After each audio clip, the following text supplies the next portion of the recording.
Farmer Will Allen and the Growing Table. Written by Jacqueline Briggs Martin. Illustrated by Eric Shabazz Larkin.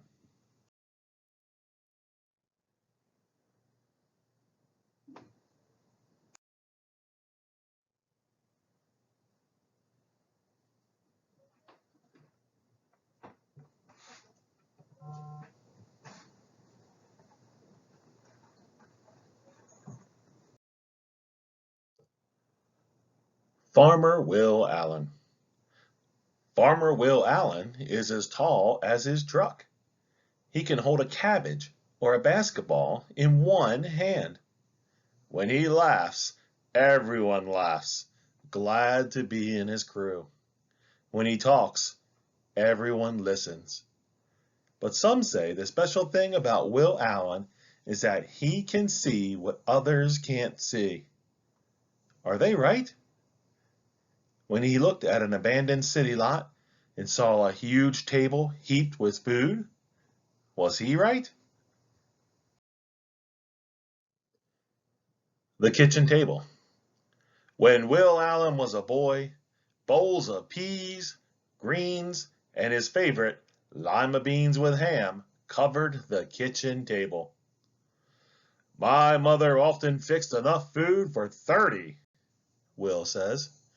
We never had a car or a TV, but we always had good food. He remembers people who'd come to dinner, tired and drooped, and leave laughing. Will's family grew most of their food. Will loved the food, but hated the work. He planned to quit on planting, picking, pulling weeds, leave those Maryland fields for basketball or white shirt work. And he did. He graduated from college and moved to Belgium to play professional basketball. When a Belgian friend asked him to help dig potatoes, Will realized he loved digging in the dirt. He grew so much food that he and his wife Cindy covered their kitchen table with Thanksgiving dinner for a team of basketball friends. A new kind of farm. When Will was done with basketball, he worked a white shirt job in Wisconsin and found time to grow vegetables on Cindy's parents' land. But Will wanted his own place. He'd seen that fresh vegetables were as scarce in the city as trout in the desert. Will believed everyone, everywhere, had a right to good food. But how could Will farm in the middle of pavement and parking lots? One day, driving in Milwaukee, Will spotted 6 empty greenhouses on a plot of land about the size of a large supermarket. For sale! He could see kids who'd never eaten a ripe tomato, never crunched a raw green bean, sitting at his table, eating his vegetables. Will Allen bought that city lot. The dirty soil. Will had a start on his table. He had the land, but the table was empty. The problem was Will's soil, dirty with chemicals and pollution. He had no money for machines to dig out the bad soil, for truckloads of good soil. What to do? In Belgium, Will had learned to make good soil with food garbage. They called it composting. But he needed lots of garbage. He asked his friends to save food waste, apple peels to old zucchinis. Will collected those scraps in big white buckets and dumped them into piles. He added hay, leaves, newspapers, red wiggler worms, water. Every now and then he turned the piles to get air into the mix. Neighborhood kids stopped by to ask what he was doing. Will told them about the piles and the red wiggler worms that would help the garbage become compost. The kids came back day after day to help. Red Wiggler worms. Then one day, bad news. The Red Wiggler crew was dying. Will and the kids studied worms for 5 years. They learned not to feed the worms too much, and they discovered the best menu for red wigglers. No hot peppers, onions, garlic, lots of watermelon rinds, sweet potato scraps, molasses. Since then, the squirmy crew has stayed hard at work. Will says worm magic is what makes his farm grow. Making a bigger table, growing power. Once Will had good soil, he was ready to plant vegetables, but he didn't have much space. How could he grow enough food on a small city plot? Will Allen looked around. He saw that he had all the space from the soil under his feet to the top of the greenhouses. He hung plant baskets from the ceiling. He grew greens in buckets, greens in rows. He crowded shelves with pots of spinach, chard, lettuce. He grew stacks of tiny salad sprouts in boxes, hundreds of boxes. Will added hoop houses to hold more boxes and more long rows of vegetables. He added vats of water and fish to his greenhouses. Fish wastewater grows the sprouts. The sprouts clean the water for the fish. Fish, water, sprouts work together like a three-part farm machine. He added goats, chickens, turkeys, and bees to that city farm he named Growing Power. Finding farmers. Farmer Will's work clothes are jeans and a blue sweatshirt with cut-off sleeves. He's busy from early morning to night. Still, one person could never grow all the food Will wanted to grow. Where could he find more farmers in the middle of the city? Will Allen looked around. He saw teenagers, school children, parents, grandparents. He taught them to be farmers.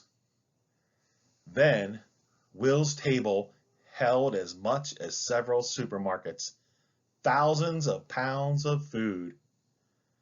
Neighbors who live in high-rises far off the growing ground came, and still come, to Will's farm to buy fresh vegetables, fish, or eggs. People have gone, and still go, to fancy restaurants to eat Will's food. But Will wanted his table to feed folks all over the world. How could he build one huge table that crossed continents? Growing power around the world. Will thought about the problem of his world-sized table. He looked around and saw his many helpers who'd learned to be farmers. He would teach people everywhere to grow food for their own tables. Will Allen began to travel. He has crisscrossed the United States, showing others how to farm in the city. And he has taken his red wigglers to Kenya, to London, all over the world. The world has also come to his Milwaukee farm. 20,000 visitors a year tour the greenhouses, watch goats, snack on greens, and go home planning to start a farm on a city lot, rooftop, or abandoned highway. Will and the 50 million. Is Will Allen done? Never. We need 50 million more people growing food on porches, in pots, inside yards, he says. Will is always looking for new ways to make the table bigger. More schoolyard plots, a vertical farm that's 5 stories high, farms and empty factories or warehouses. Will Allen dreams of a day when city farms are as common as streetlights, and every table is covered with good food. Your table. Will Allen can see what others can't see. When he sees kids, he sees farmers.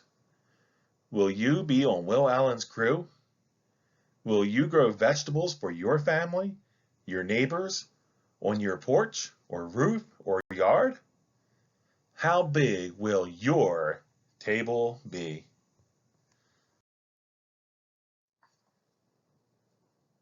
Dear reader, eater, maybe future farmer, I am glad we are able to meet through this book. As you know, I did not want to farm when I was young, but now I love growing food that tastes good. I like to farm in all sorts of places. Sometimes I have gardens in the ground, like a garden in your backyard. Sometimes I like to put gardens on roofs or hang my plants from hangers on small pipes. My next big project is to build a tall building. It will not be full of offices or apartments, but will be filled with lots of plants, fresh salad greens, tomatoes, and other vegetables. I am very pleased you are learning about farming, about growing and eating good, healthy food. I hope you know that you are the key to helping people at home and around the world have better, safer, and healthier food to eat. How? 1. By eating lots of fresh veggies and fruits. 2. By planting your own small garden anywhere in your backyard or front lawn, on your porch or deck, in pots in your kitchen or in your living room. You could even put a garden in your bedroom and grow good food for yourself and your family. 3. By starting a worm factory. That's right, I said worms, because worms are great. The secret to being a great farmer is great soil to farm in. Start a compost bin with your parents and get those worms working. Finally, I invite you to visit my Growing Power farm in Milwaukee, Wisconsin, and bring your parents and friends along too. We would love to show you all the things we have growing in our greenhouses, including our livestock, the red wiggler worms. I can't wait to see what you grow. Will Allen, farmer, founder, and CEO, Growing Power Incorporated. A note from the author. I grew up on a dairy farm in Maine. We always had a huge garden, and like Will Allen, I did not like garden work. The rows seemed so long and the sun so hot. However, since becoming an adult, I have planted seeds in pots, buckets, small patches of ground, and I love stories of growing food and flowers, and especially stories of growing food and flowers in unlikely places such as cities. That is why I am very happy to be able to tell the story of Will Allen. His work at Growing Power has revolutionized urban farming. Thousands have learned from him how to grow food using raised beds, fish farming, even worm farming, with the hard-working red wiggler worms.